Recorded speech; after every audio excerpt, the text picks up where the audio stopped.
स्वागत है दोस्तों।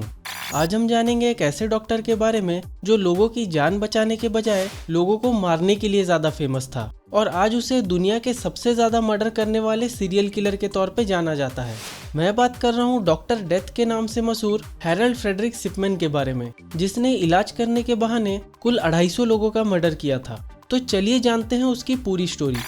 दोस्तों, हैरोल्ड शिपमैन इंग्लैंड के हाइड शहर में एक फैमिली डॉक्टर का काम करता था और वो अपने काम में इतना डेडिकेटेड था कि पूरे शहर में सब उसकी इज्जत करते थे और लोगों का भरोसा जीतने के लिए वो भी अपनी तरफ से एक्स्ट्रा एफर्ट्स डालता था। जैसे कि जहां बाकी डॉक्टर दिन में 10 पेशेंट्स अटेंड करते थे, वहीं वो दिन में 20 पेशेंट्स अटेंड करता था और साथ ही फैमिली डॉक्टर होने की वजह से वो लोगों के घरों में भी जाके उनका इलाज करता था। पर इस नॉर्मल सी दिखने वाली डॉक्टर पेशेंट की रिलेशनशिप में सिर्फ एक दिक्कत थी, ये कि शिपमैन के कई पेशेंट्स जो बिल्कुल हेल्दी होते थे उससे चेकअप करवाने के कुछ दिनों के अंदर ही भगवान को प्यारे हो जाते थे। होता ये था कि वो उन पेशेंट्स को ऐसी बीमारी होने की बात बताता था जो उन्हें कभी थी ही नहीं और फिर उनका इलाज करने के बहाने उन्हें मॉर्फिन नाम की ड्रग का ओवरडोज दे देता था, जिससे उनकी मौत हो जाती थी। और साथ ही साथ वो हमेशा ओल्ड एज लोगों को ही अपना विक्टिम बनाता था ताकि मौत होने पर रिश्तेदारों को ये बता सके कि मौत ओल्ड एज डिजीज की वजह से हुई है।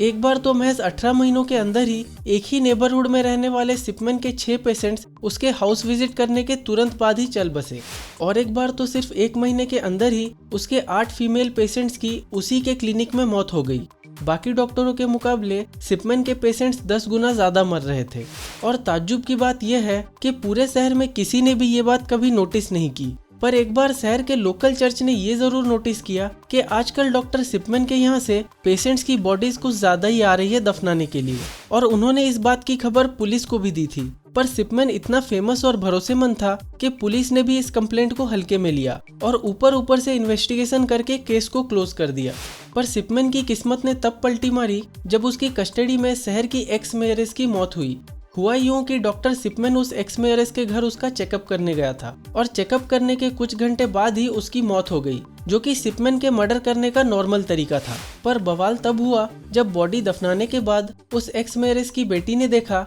कि उसकी मां ने अपनी वसीयत में सारी प्रॉपर्टी उसके नाम पे करने के बजाय शिपमैन के नाम पे कर दी है, जिसके बाद उसने गुस्से से पुलिस में शिपमैन की कंप्लेंट फाइल कर दी। और जब पुलिस ने उस एक्स मेयरेस की बॉडी को बाहर निकाल के पोस्टमार्टम किया तब ये सामने आया कि उसकी मौत मॉर्फिन ओवरडोज से हुई थी, जिसके बाद शिपमैन पर पहला मर्डर चार्ज लगा। इस खुलासे के बाद शहर भर में जितने भी लोग शिपमैन की कस्टडी में मरे थे उन सबके रिलेटिव्स ने भी पुलिस में कंप्लेंट फाइल किया और एक एक करके सारी बॉडीज को पोस्टमार्टम करने के लिए बाहर निकाला गया और ये सामने आया कि उन सबकी मौत मॉर्फिन ओवरडोज से ही हुई थी। मारे गए लोगों का आंकड़ा जब 100 के पार पहुंच गया तब कोर्ट ने एक सेपरेट कमेटी बना के इस पूरे मामले की ऑडिट करने के ऑर्डर्स दिए और ऑडिट में ये पाया गया कि शिपमैन के 24 साल के करियर में कुल 500 पेशेंट्स की मौत उसकी कस्टडी में हुई थी और इनमें से 250 पेशेंट्स ऐसे थे जिन्हें शिपमैन ने मॉर्फिन ओवरडोज से मारा था। इसके बाद शिपमैन के खिलाफ कोर्ट में केस चला और उसके खिलाफ इतने सारे सबूत होने के बावजूद भी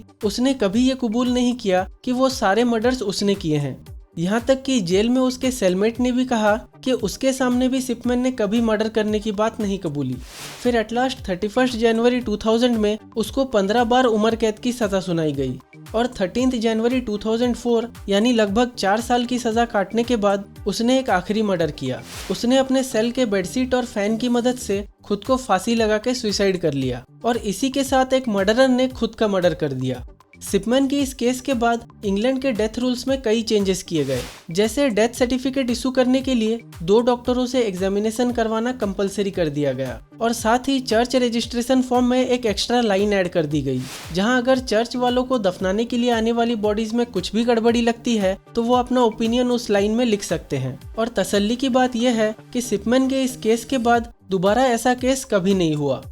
तो दोस्तों, ये थी डॉक्टर डेथ के नाम से मशहूर सीरियल किलर हैरोल्ड शिपमैन की स्टोरी अच्छी लगी हो तो लाइक और सब्सक्राइब जरूर करें। देखने के लिए शुक्रिया। अब मिलते हैं अगले वीडियो में।